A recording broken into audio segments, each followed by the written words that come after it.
एक रात की बात है, माता कौशल्या जी को सोते में अपने महल की छत पर किसी के चलने की आहट सुनाई दी। नींद खुल गई, पूछा कौन है? मालूम पड़ा श्रुतकीर्ति जी, सबसे छोटी बहू, शत्रुघ्न जी की पत्नी हैं। माता कौशल्या जी ने उन्हें नीचे बुलाया। श्रुतकीर्ति जी आई, चरणों में प्रणाम कर खड़ी रह गईं। माता कौशल्या जी ने पूछा, श्रुति, इतनी रात को अकेली छत पर क्या कर रही हो बेटी? क्या नींद नहीं आ रही? शत्रुघ्न कहाँ है? श्रुतकीर्ति की आंखें भर आईं, माँ की छाती से चिपटी, गोद में सिमट गईं, बोली, माँ उन्हें तो देखे हुए 13 वर्ष हो गए। ये सुनकर कौशल्या जी का हृदय कौपकर झटपटा गया। तुरंत आवाज लगाई, सेवक दौड़े आए। आधी रात ही पालकी तैयार हुई, आज शत्रुघ्न जी की खोज होगी। माँ चली। आपको मालूम है शत्रुघ्न जी कहाँ मिले? अयोध्या जी के जिस दरवाजे के बाहर भरत जी नंदीग्राम में तपस्वी होकर रहते हैं, उसी दरवाजे के भीतर एक पत्थर की शिला है। उसी शिला पर अपनी बाह का तकिया बनाकर लेटे मिले। माँ सिराहने बैठ गई, बालों में हाथ फिराया तो शत्रुघ्न जी ने आंखें खोली। माँ उठे, चरणों में गिरे। माँ, आपने क्यों कष्ट किया? मुझे बुलवा लिया होता। माँ ने कहा, शत्रुघ्न यहाँ क्यों? शत्रुघ्न जी की रुलाई फूट पड़ी, बोले, माँ, भैया राम जी पिताजी की आज्ञा से वन चले गए, भैया लक्ष्मण जी उनके पीछे चले गए, भैया भरत जी भी नंदीग्राम में हैं। क्या ये महल, ये रथ, ये राजसी वस्त्र विधाता ने मेरे ही लिए बनाए हैं? माता कौशल्या जी निरुत्तर रह गईं। देखो क्या है ये राम कथा, यह भोग की नहीं, त्याग की कथा है। यहाँ त्याग की ही प्रतियोगिता चल रही है और सभी प्रथम हैं, कोई पीछे नहीं रहा। चारों भाइयों का प्रेम और त्याग एक दूसरे के प्रति अद्भुत, अभिनव और अलौकिक हैं। रामायण जीवन जीने की सबसे उत्तम शिक्षा देती है। भगवान राम को 14 वर्ष का वनवास हुआ तो उनकी पत्नी सीता मैया ने भी सहर्ष वनवास स्वीकार कर लिया, परंतु बचपन से ही बड़े भाई की सेवा में रहने वाले लक्ष्मण जी कैसे राम जी से दूर हो जाते। माता सुमित्रा से उन्होंने आज्ञा ले ली थी वन जाने की, परंतु जब पत्नी उर्मिला के कक्ष की ओर बढ़ रहे थे तो सोच रहे थे कि माँ ने तो आज्ञा दे दी, परंतु उर्मिला को कैसे समझाऊंगा, क्या बोलूंगा उनसे? यही सोच विचार करके लक्ष्मण जी जैसे ही अपने कक्ष में पहुँचे तो देखा कि उर्मिला जी आरती का थाल लेके खड़ी थीं और बोली, आप मेरी चिंता छोड़ प्रभु श्री राम की सेवा में वन को जाओ, मैं आपको नहीं रोकूंगी। मेरे कारण आपकी सेवा में कोई बाधा न आए, इसलिए साथ जाने का हठ भी नहीं करूंगी।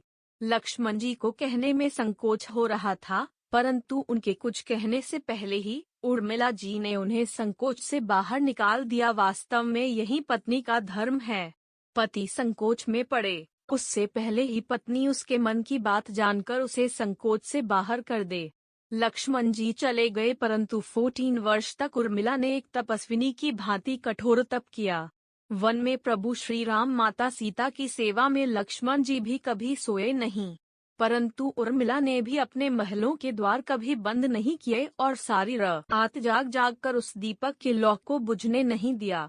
मेघनाथ से युद्ध करते हुए जब लक्ष्मण जी को शक्ति लग जाती है और हनुमान जी उनके लिए संजीवनी का पर्वत लेके लौट रहे होते हैं, तो बीच में जब हनुमान जी अयोध्या के ऊपर से गुजर रहे थे तो भरत जी उन्हें राक्षस समझकर बाण मारते हैं और हनुमान जी गिर जाते हैं।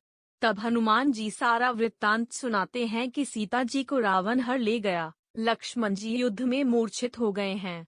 यह सुनते ही कौशल्या जी कहती हैं कि राम को कहना कि लक्ष्मण के बिना अयोध्या में पैर भी मत रखना, राम वन में ही रहे। माता सुमित्रा कहती हैं कि राम से कहना कि कोई बात नहीं, अभी शत्रुघ्न है, मैं उसे भेज दूंगी। मेरे दोनों पुत्र राम सेवा के लिए ही तो जन्मे हैं। माताओं का प्रेम देखकर हनुमान जी की आंखों से अश्रुधारा बह रही थी, परंतु जब उन्होंने उर्मिला जी को देखा तो सोचने लगे कि यह क्यों एकदम शांत और प्रसन्न खड़ी हैं? क्या इन्हें अपने पति के प्राणों की है? क्या इन्हें अपने पति के प्राणों की कोई चिंता नहीं? हनुमान जी पूछते हैं, देवी, आपकी प्रसन्नता का कारण क्या है?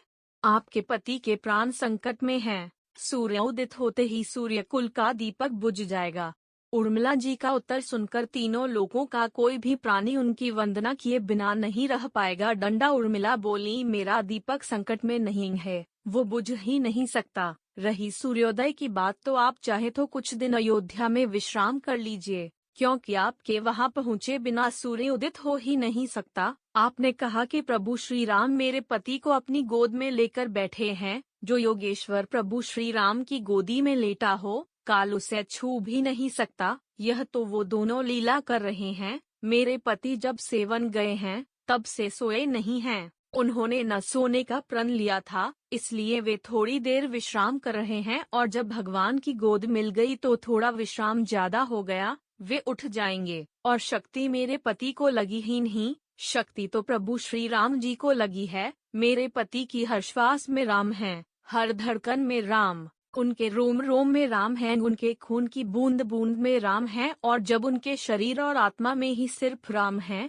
तो शक्ति राम जी को ही लगी, दर्द राम जी को ही हो रहा है। इसलिए हनुमान जी, आप निश्चिंत होके जाएं, सूर्य उदित नहीं होगा।